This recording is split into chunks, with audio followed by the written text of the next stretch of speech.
ni à droite ni à gauche. Aïnou, yamin milismol. Vezezochin aliyede emunat chachamim. Par le fait qu'on mette notre confiance dans les divrei de Chachamim, dans les paroles de Chachamim, comme c'est marqué dans Parashat Dvarim, dans Sefer Dvarim, Lotasor min adavar, ne t'éloigne pas min adavar d'une chose, asher yagidu lecha, que le Chacham te dira, yamin usmol, ni de droite ni à gauche, ni de gauche. C'est-à-dire, respecte en tout point à la lettre ce que le Chacham va te dire, ce que le Tzaddik va te dire. Ve'alken, c'est la raison pour laquelle, Aliedeze Yotzi Amishpat Baror. Notre jugement, il va être clair grâce à ça. Quel peut être le problème de l'homme lorsqu'il passe en jugement? Il remet la faute sur les autres. Ça, ou alors, c'est pas Barour. C'est-à-dire que la chose, dans sa finalité, elle n'est pas claire. Il est ni coupable ni innocent. C'est la pire des choses qui puissent lui arriver. Quelqu'un qui est innocent, bon, il est propre, d'accord, il est sorti d'affaire. Celui qui est coupable, alors il sait qu'il va purger une peine, il va avoir une sentence, et il va repartir. Mais quelqu'un qui est entre les deux, c'est pas vivable, c'est pas une situation confortable, c'est une situation qui lui permet pas de se remettre en question pour pouvoir évoluer. D'accord? Le fait d'être attaché au divrei chachamim, quand il parle de divrei chachamim, c'est divrei tzadikim, alors on va voir qu'il crée un lien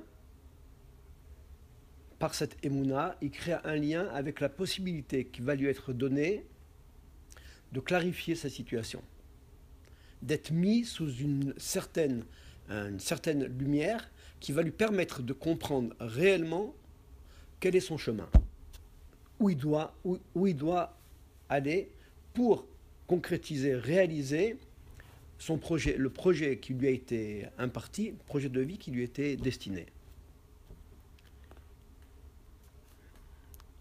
Mishpat baror, monisker leel. Beprinat, mishpete emet. Ça sera des jugements vrais, de vérité. Haïnou qui colle, vous suivez dans le texte?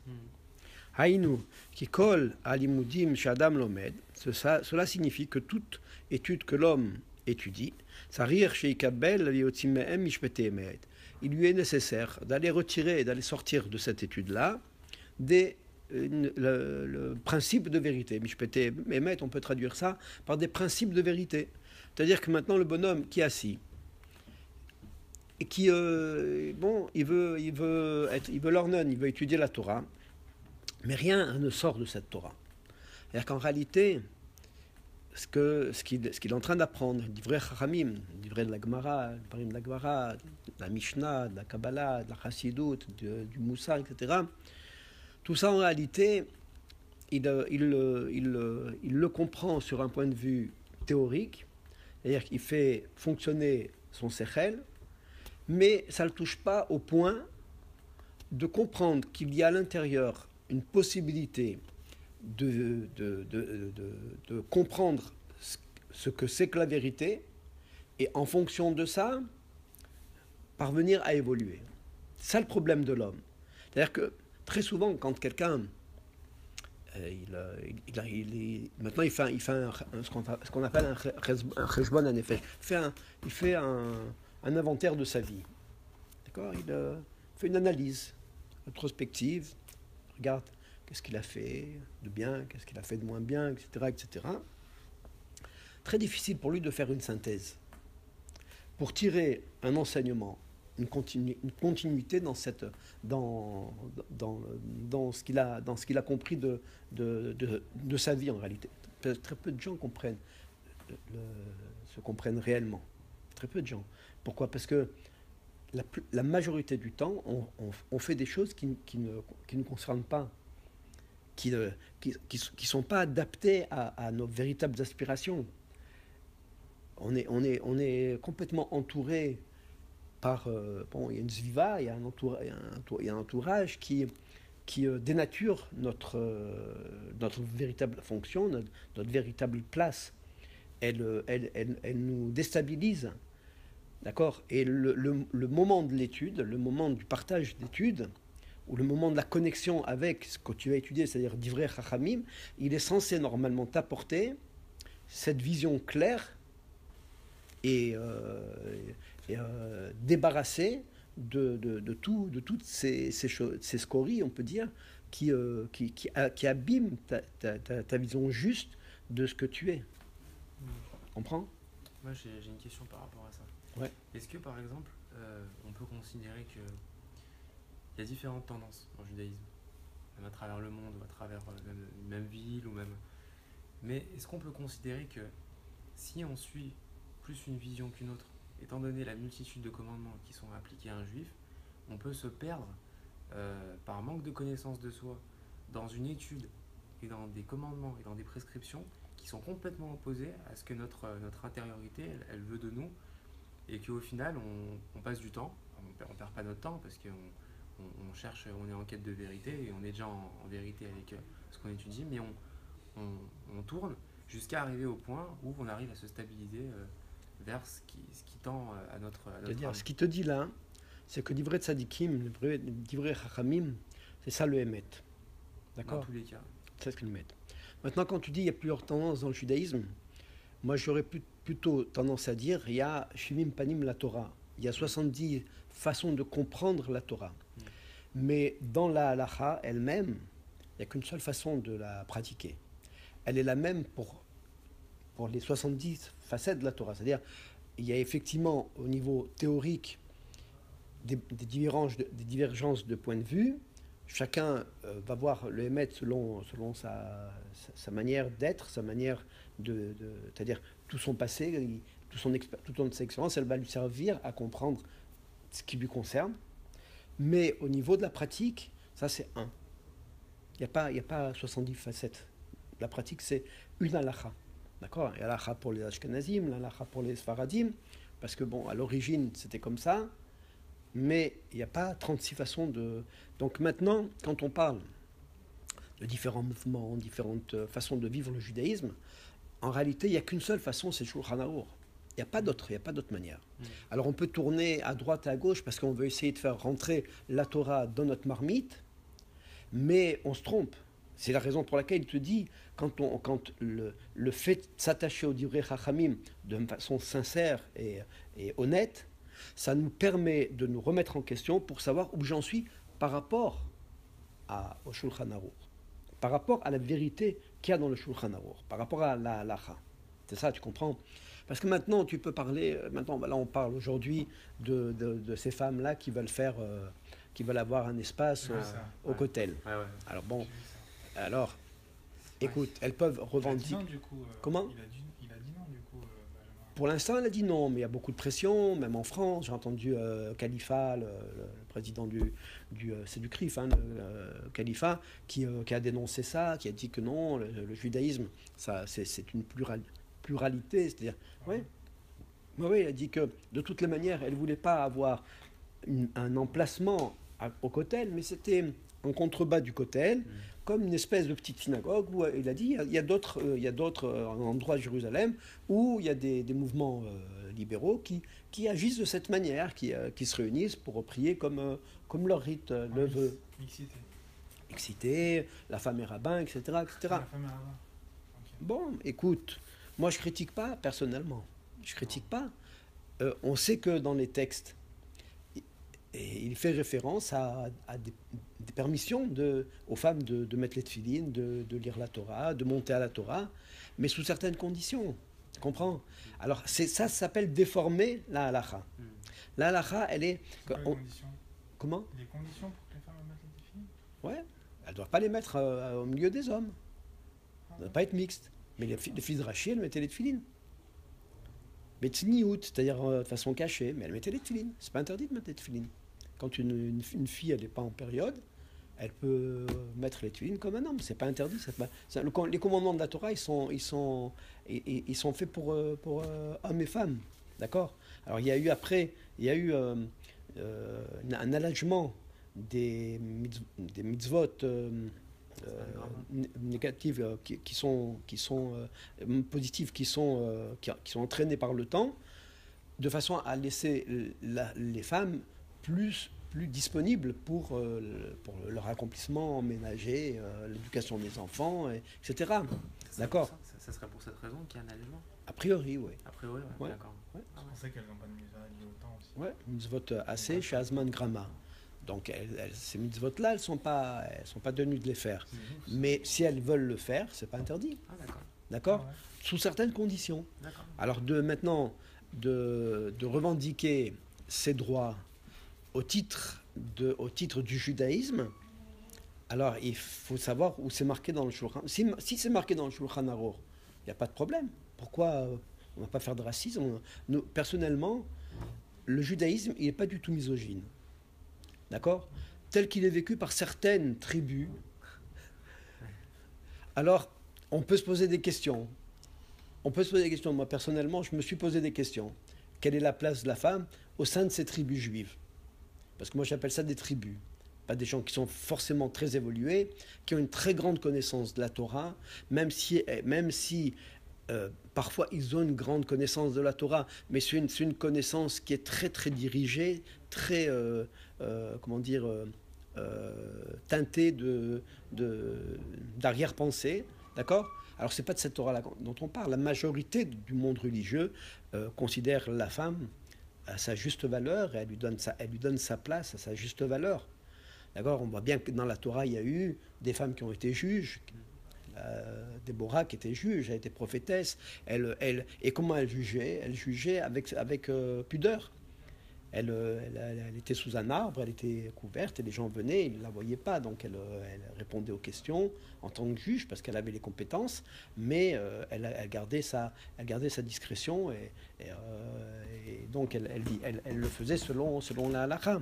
Comprends? C'est de ça dont on parle. La halakha, c'est ça la connexion à la vérité entre l'homme et la vérité, c'est la halakha. Tout ce on peut parler, on peut philosopher, discuter très longtemps sur tous les sujets de la Torah, mais la halakha, on ne la bouge pas.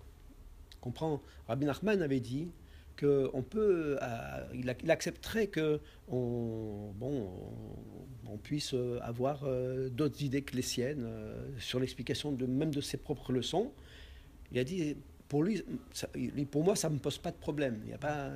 Je ne vois pas de mal là-dedans, mais la halakha, ça, on ne la touche pas. Quand on dit le Shulchan Aruch, sachant que le Shulchan Aruch, il est compilé sur le Bet Yosef, mais quand on parle du Shulchan Aruch, c'est-à-dire que même s'il y a marloquette entre le Rama et le Maran et Rama, est-ce qu'on considère que la halakha, elle est ce qu'elle est, ou à partir de là, elle est alors après, elle est différente dans l'application, et ça, il faut être attaché à un Rav. Parce que c'est le Rav lui-même qui a reçu de son maître comment appliquer la halakha dans tel cas et tel cas. D'accord? Mishnah Brura, il explique aussi, etc. Mais c'est justement là l'intérêt. C'est marqué Knelech Harav Veisalek Min Safek. Attache-toi à un Rav, fais-toi un Rav et libère-toi du doute. Ça veut dire quoi? Ça veut dire que seul le Rav est capable, à moins que toi-même tu te considères comme Rav et que tu as des compétences pour ça, tu as des connaissances pour ça, tu as ouvert déjà tous les chiffrés de la halakha, tu es allé jusqu'aux acharonim, les derniers acharonim, et tu es capable de trancher la loi, alors il n'y a pas de problème. Tu comprends? Tu peux trancher la loi pour toi. Mais d'une manière générale aujourd'hui, même le Kitzur Shulchan Aruch, les gens ne l'ont pas ouvert. Tu comprends? Je l'ai acheté là, je suis en train d'acheter. Même le Kitzur, donc ça veut dire L'abrégé. que même l'abrégé. La majorité des gens, ils l'ouvrent même pas. Mais il est d'obédience ashkénaze, le Kitzur. C'est vrai, mais aujourd'hui, ils ont fait un Kitzur avec les svarot de. Le bleu. Moi, le mien, il est rouge. Quelqu'un m'a offert, j'avais 2 volumes. Et il y a là-bas, il y a les minagim Sfarad, etc. Donc on dit, Sfarad fait comme ci, fait comme ça. Donc il Le rouge. y a pour tout le monde. Ouais. Ah ouais. Il est très bien, très bien. On a prêté un des volumes, on ne l'a pas retrouvé, il ne me reste qu'un seul, mais bon, Hachem. Ah, le rouge, parce que je l'ai vu, le rouge, limite, il est moins cher que le bleu. Ah ouais? Et c'est marqué Ashkenaz, par contre. Non, sur le rouge, c'est avec la définition, aussi avec les Sfarot, ouais. Moi, je sais pas, moi j'ai l'habitude du bleu, là. J'avais vu le bleu. Le bleu, il allait bien aussi, le bleu. C'est Ashkenaz. L'abrégé du Gansfried, Shulchan Aruch. Ouais. Ah ouais Rav Gansfried. Ouais. Ah, c'est Ashkenaz. L'origine, ouais. Parce que moi, je vais vous dire, monsieur Zécry, après, on peut continuer, je pense, mais moi, ce qui me pose un peu problème, Ouais. c'est pas T'écoute, Robert. péjoratif, mais je veux dire, moi, mes parents, mon père est d'Algérie, toute ma famille est algérienne. Et moi, j'ai fait des recherches, et honnêtement, on avait des grands rishonim en Algérie. Et aujourd'hui, dans la halakha, rien n'est mis en pratique selon les rishonim d'Alger ou du Maroc, alors qu'il y avait des grands décisionnaires.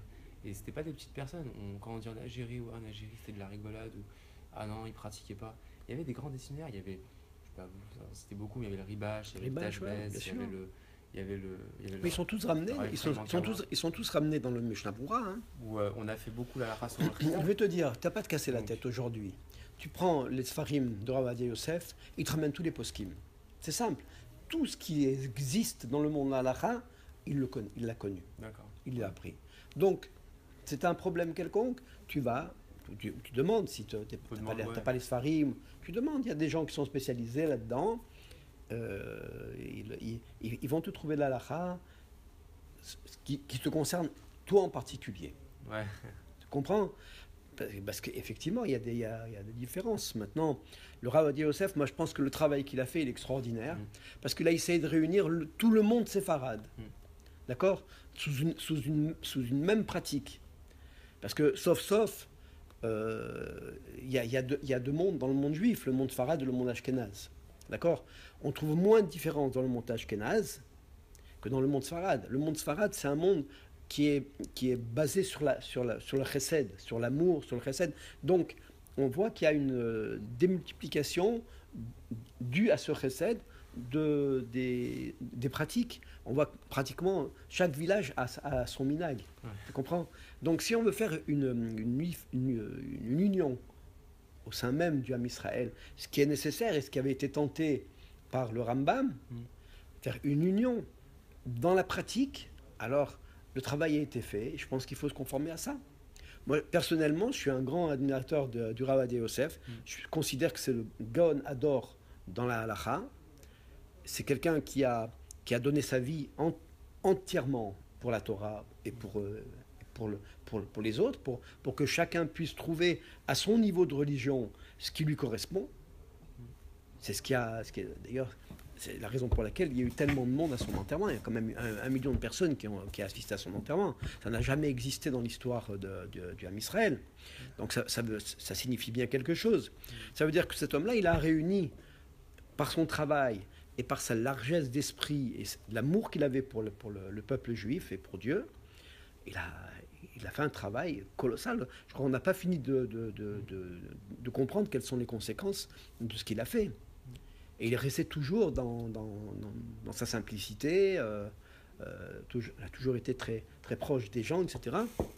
À tel point qu'il a enterré dans le cimetière avec pratiquement tout le monde et avec une petite tombe qui a aucune différence. Il n'y a aucune différence entre sa tombe et la tombe de tous les gens qui sont enterrés là-bas.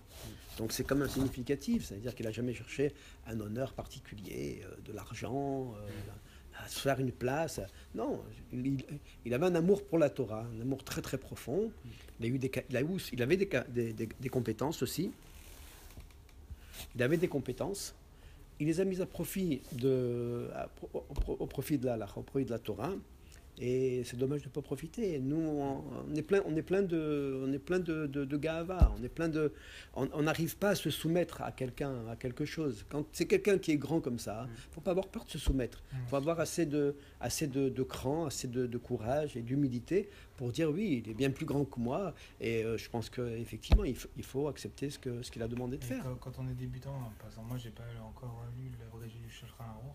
Est-ce que faut que je le lise absolument ou est-ce que je peux lire directement le livre de Rav Ovadia Yosef?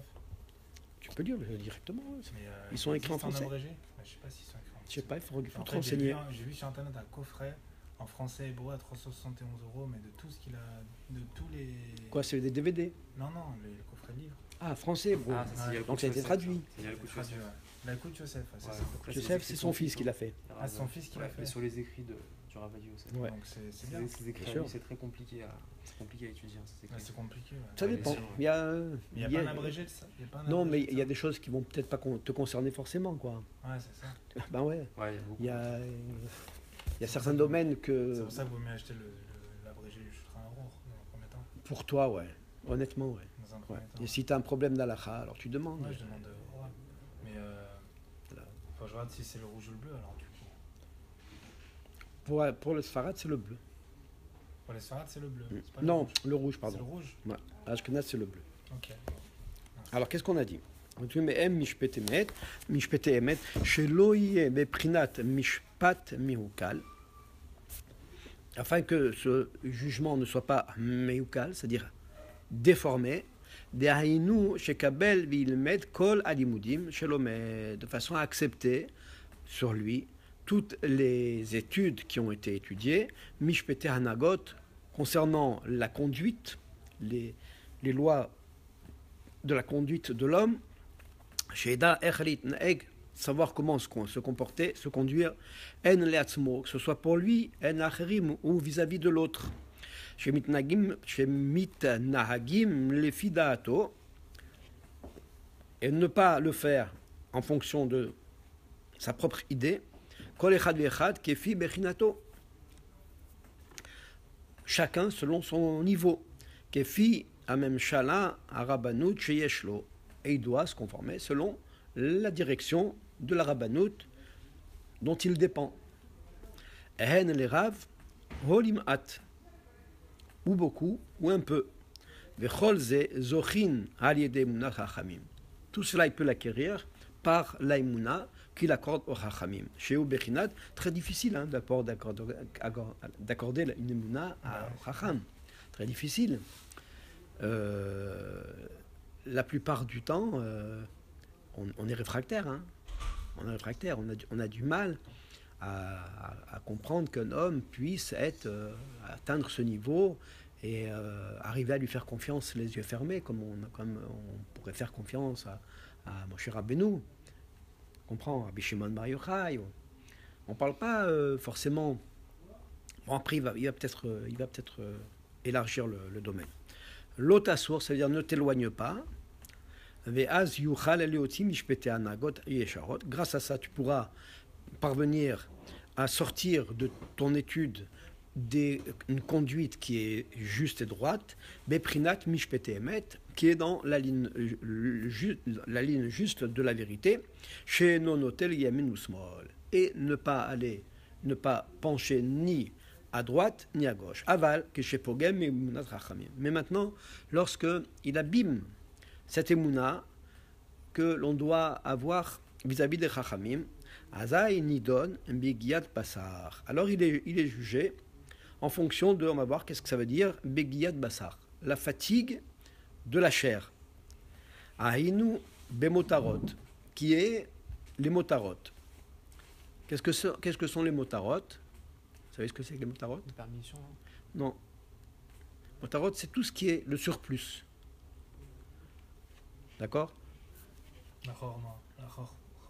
Les motarot, c'est tout ce qu'on va chercher, mais qui est...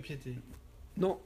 Là, c'est dans le sens où, par exemple, tu as besoin d'une montre, d'accord? Toi, tu vas aller chercher la Rolex.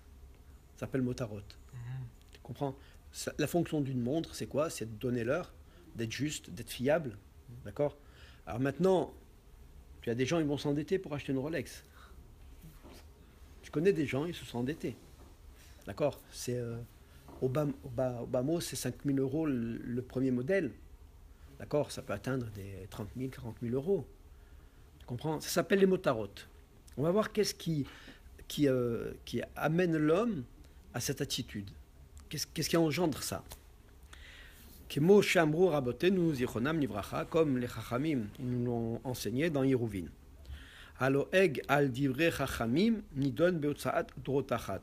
Celui qui est loeg, qui se moque des divrei Chachamim, il est jugé là-haut, betsoa rotachat, dans des excréments bouillants. Kmo shekatouf, comme il est écrit, Velahag arbe yegiat basar. Vehu mida keneged mida. Pourquoi est-ce qu'il est jugé comme ça? Parce que Hachem, il juge mida keneged mida. Mesure pour mesure. Kihu eno ma'amin bedivrehem. De la même manière que lui, il n'a pas d'émouna dans leurs paroles, ou malhig alehem, et qui les conteste. Bedivrehem ehem. Bedivrehem ehem. Ach les motar etzlo, que leurs paroles de Chachamim sont quelque chose qui vient en plus. Alken nidon bemotarot. Alors il va être lui-même jugé dans les motarot. Vechol mishpatim ehen mina moach, et tous les mishpatim proviennent du cerveau. Beprinat. On va voir, c'est profond ce qu'il dit là. Dans une dimension que l'on dénomme Vayiru mipna ameler ki raou. Ki chochmat elokim bekirbo la sot mishpat. Vayiru mipna meler. Ils ont craint devant le roi. Donc la crainte, ils ont ressenti une crainte devant le roi. Ki raou, car ils ont vu ki chochmat elokim bekirbo, que l'intelligence divine était à l'intérieur de lui. La sot mishpat, qui lui donnait la possibilité de juger. Dans Melachim. Alors je suppose qu'il fait référence soit à David Ameler, soit au roi Shaoul, ou alors à Shlomo Ameler. Il faut regarder dans Gimel. Melachim, il n'y a pas ici, non, il n'y a pas. Ve'amoach, le cerveau, ou les filles Amazon, lui,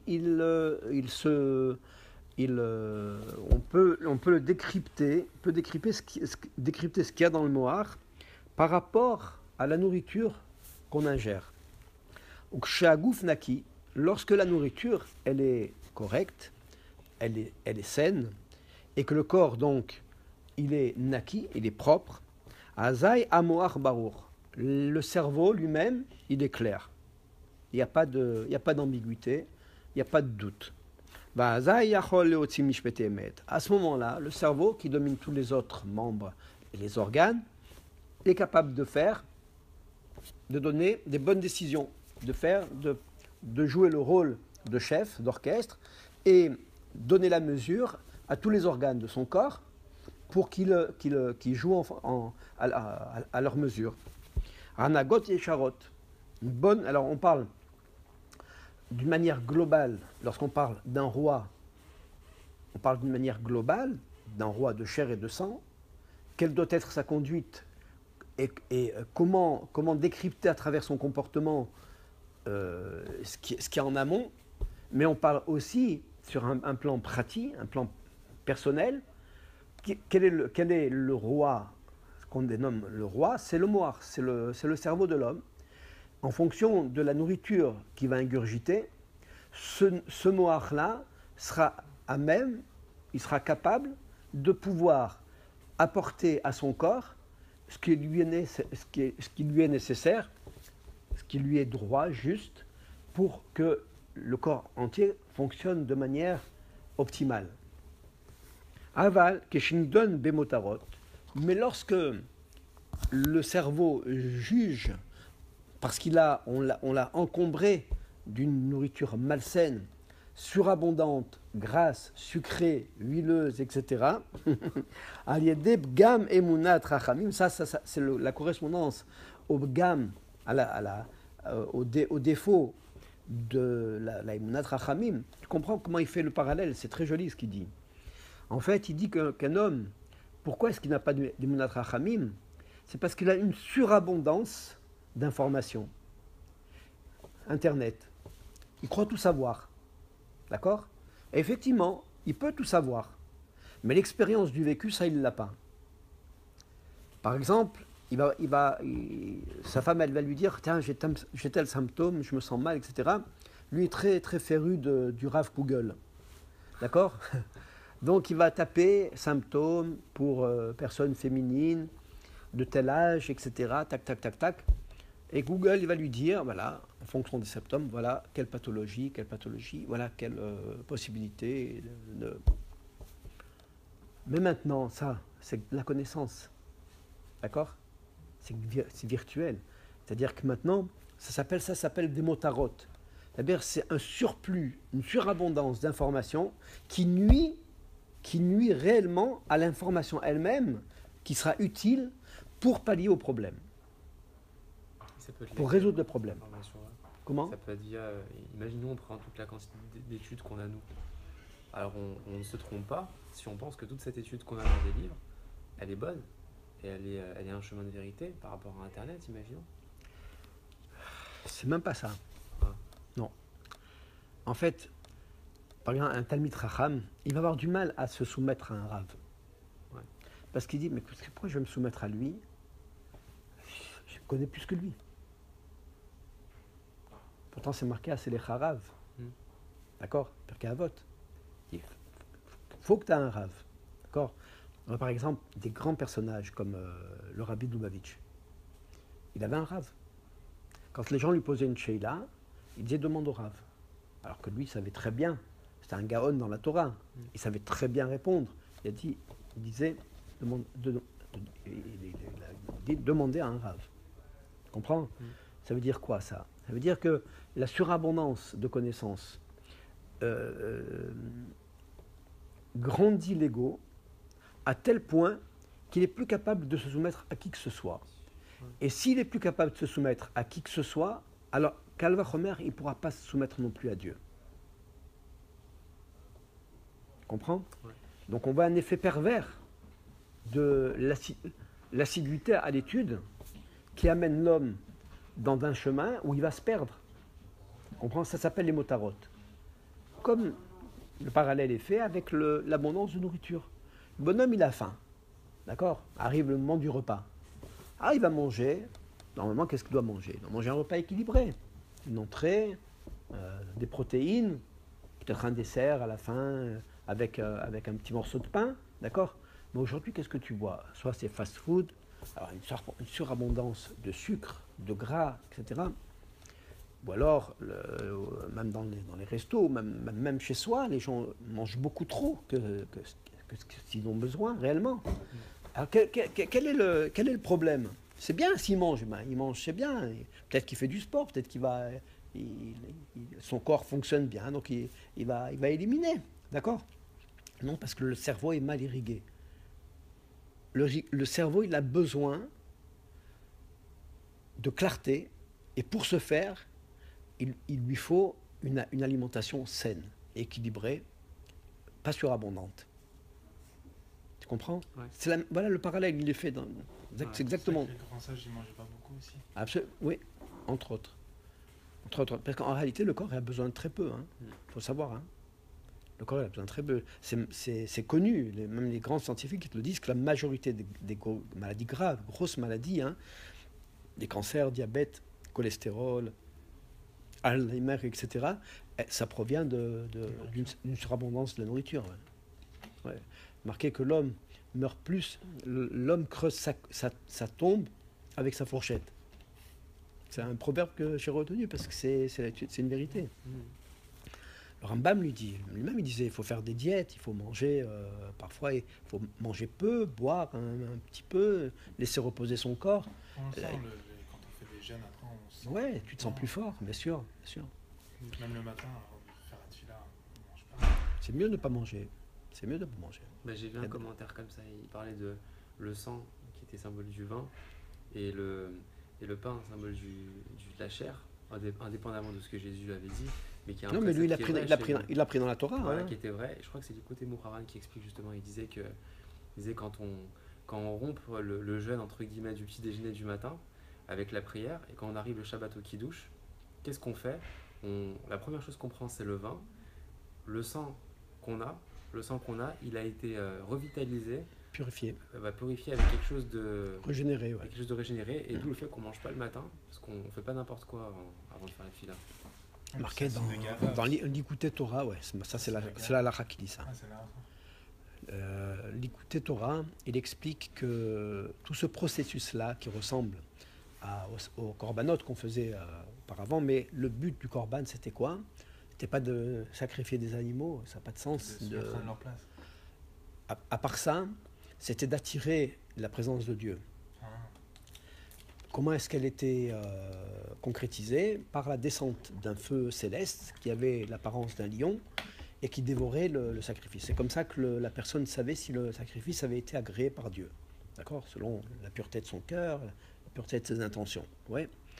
Ce processus-là existe encore. C'est-à-dire que les tfilotes sont les corbanotes, l'autel, c'est le cœur. Si les tfilotes ont été prononcées avec la bonne intention, avec la pureté de cœur nécessaire, elles sont censées faire descendre Minashamaim, du ciel, c'est-à-dire de la profondeur de notre être, de notre âme, qui est le conduit à Dieu, faire descendre donc ce feu-là pour dévorer cette filote et ressentir à ce moment-là un amour très très très très puissant, très intense, à tel point que notre âme est prête à s'en aller, à se séparer du corps. Tu comprends? Le but de la tfila, c'est ça. Donc aujourd'hui, on a un petit peu banalisé le sens de la tfila, le sens de la méditation, le sens de tout le côté ésotérique de la tfila, le côté mystique de la Torah. Pourquoi? Parce que dans une situation, dans une société où tout est rationalisé. D'accord? Tout doit être logique. Donc la tfila, c'est une prière, la havdil, un peu presque à l'image de la prière d'autres confessions. Comprends? Alors que chez nous, la tefila, c'est un moment d'union intense avec Dieu et on nous a donné les moyens pour y parvenir. D'accord? Effectivement, le fait de ne pas manger permet, sauf pour les cas extrêmes, il y a des gens qui sont faibles, qui ont besoin de manger. Mais ça n'empêche pas le processus. Mais le processus, c'est ça. Il faut savoir que tant qu'on n'est pas arrivé à ça, on n'a pas fait la tefila comme il faut. Tu comprends? Si on n'est pas arrivé à faire descendre ce feu-là à l'intérieur de notre conscience pour dévorer notre filote et embraser notre cœur d'amour pour Dieu, on est à côté de la plaque. On est obligé alors de comprendre tout ce qu'on dit? Non, c'est l'intention qui compte. C'est l'intention qui compte. Non. Si on est Parce que des fois, moi, je comprends pas tout, et je sens pourtant qu'il y a une réelle... Tu le sens? Oui, parce que c'est la pureté de ton cœur. C'est ça qui compte. C'est ça qui compte. Azai olim, hashanim sechorim, on lui dit, monte des vapeurs sechorim mauvaises, el amoach, vers le cerveau. Omearvevin, omevalbelin dato, elle se mélange, le cerveau subit un mélange d'idées, un brassage d'idées, mais balbelindato, son esprit n'est plus clair, il est complètement embrumé. Vazai, et il ne sait plus faire la différence entre les choses qui sont vraies et les choses qui ne le sont plus. Il peut confondre. Et c'est le problème des gens, par exemple, tout à l'heure on parlait des libéraux, c'est le problème, ils confondent leurs aspirations avec la vérité. Parce qu'à un certain moment, c'est leur cerveau qui dicte ça. On dit, mais attends, nous on est des femmes, pourquoi est-ce qu'on n'avait pas les mêmes droits? C'est même marqué dans la Torah. D'accord? Donc oui, vous avez raison, c'est marqué dans la Torah, mais c'est pas comme ça qu'on fait. Parce que la Torah, pas comme ça qu'on agit. Ça. Peu importe. C'est quoi qui... Dans la Torah écrite, rien n'est marqué de ça. Ouais, c'est ça. Tout est dans la Torah chez BLP. Ouais, c'est ça. D'accord? Et il ne croit pas en ça, de toute façon. Si, bien sûr qu'il croit. Il te ramène des références talmudiques sur, bien sûr, sur... Les filles de Rachi et tout. Même il y a un Tosfot, j'ai appris moi-même quand j'ai étudié, je ne me rappelle plus dans quel Gemara, j'ai oublié quel Gemara, excusez-moi, mais il y a un Tosfot qui fait mention justement au fait qu'une femme, elle pourrait monter sur certaines conditions à la Torah. C'est vrai? Ouais. Moi j'ai entendu pour la Megillah d'Esther, une femme normalement, halakhiquement, elle peut acquitter d'autres Oui, femmes. ouais, c'est la halakha, ça. Sous certaines conditions, la Megillah Ouais, d'Esther, ouais. elle peut lire. Ouais, mais devant la des Torah, je femmes, savais pas devant des hommes. Oui, voilà, devant des femmes. Ouais. Bon, alors après, il y a des extensions. Alors, elles vont te dire, maintenant, si on peut lire la Megillah, il n'y a pas de raison qu'on ne peut pas lire aussi la Torah. Ouais. Tu comprends? Quelque part, c'est peut-être pas faux. Mais c'est pas un... Nous, on a comme base de conduite des références, la référence de nos sages, nos chachamim. C'est ce qu'ils te disent. lorsqu'il te dit, lorsque maintenant ton esprit est sain, et qu'il ne va pas ni à droite ni à gauche, il est droit, alors il va prendre comme référence ses vrais référents.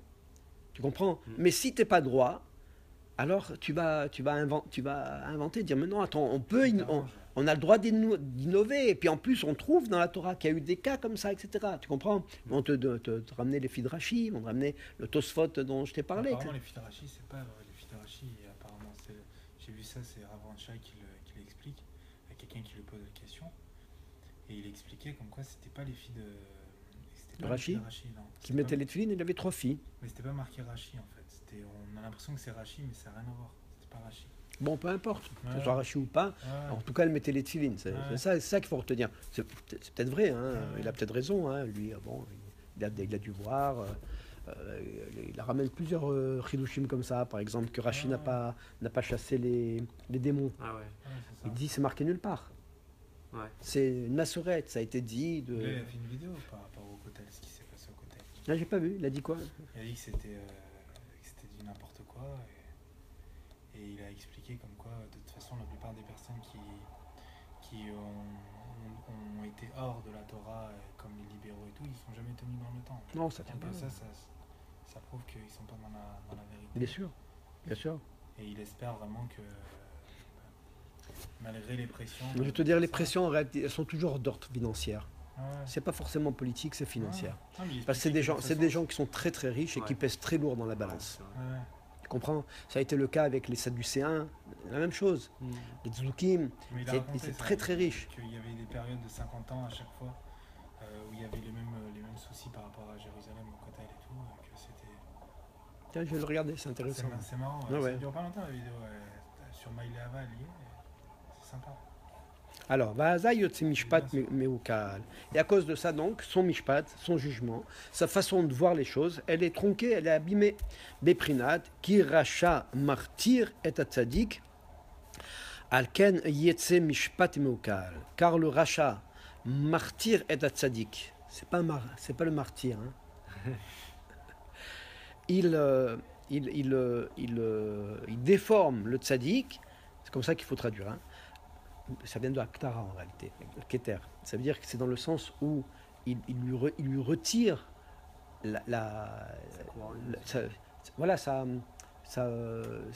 comment dire, le poids qu'il a. D'accord?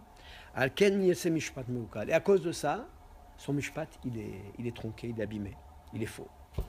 Aïnou aliede she'ashanim sechurim mesavevino mikifin amoar. Et par le fait effectivement que ces vapeurs-là qui montent d'une nourriture malsaine à l'intérieur de son cerveau, alors et qui entoure son cerveau, au mebalbelinoto et je ne trouve pas le mot balbel, Le trouble. ouais, qui le trouble, voilà, qui le trouble, aliedeze nyotse mishpat meukal. Il répète ça. Miprinat mishpatim bal yedaum ainu bilbul amochin. Voilà. Donc c'est dans les Télim, il dit mishpatim bal yedaum. Ces mishpatim sont pas à connaître, c'est-à-dire dans le sens où elles sont pas justes. Ainu bilbul amochin, ça signifie que on reconnaît à travers le fonctionnement d'une personne si il pense, si c'est clair dans son esprit ou si c'est pas clair dans son esprit. Tu vois les conséquences. En fonction des conséquences, tu vas voir qu'est-ce qui bout dans sa marmite. Ce bonhomme, est-ce qu'il a Emunat Rachamim? Qu'est-ce qui fait qu'il n'est pas Emunat Rachamim? Est-ce que, même sur un plan pratique, est-ce que son corps fonctionne bien? Est-ce qu'il est en bonne santé? Est-ce qu'il est équilibré? Alors en fonction de ça, le Rabbi Nachman, c'est un très grand médecin. Il connaît à perfection le fonctionnement de chaque membre, etc. Et de manière... Une fois, j'avais raconté qu'il a dit que c'était une grande ségoula de raconter l'histoire du Maharsha. Une ségoula pour la refoua. Et il dit, nombreux sont ceux qui ont écouté cette histoire et qui ont guéri. Les contes de Rabbi Nachman, il y a certains thérapeutes, psychothérapeutes ou thérapeutes, qui s'en servent, qui utilisent ces contes pour améliorer la santé mentale de certaines personnes. Ça fonctionne comme un... Ah ouais. Ouais. C'est fou. Ah ouais. C'est les contes de Robin Hoffman. Ouais. C'est Mais ils intéressant. sont en français? Oui, bien sûr. Ouais, tu trouves ça de partout. Ouais. J'en ai peut-être même un à la maison, Blinder. Je te l'amènerai. Ah, faut bien que c'est gentil. On C'est arrête des là, contes, les en amis. fait, c'est ça, c'est des Il est contes. 7h10. C'est des contes, c'est des histoires en fait, mais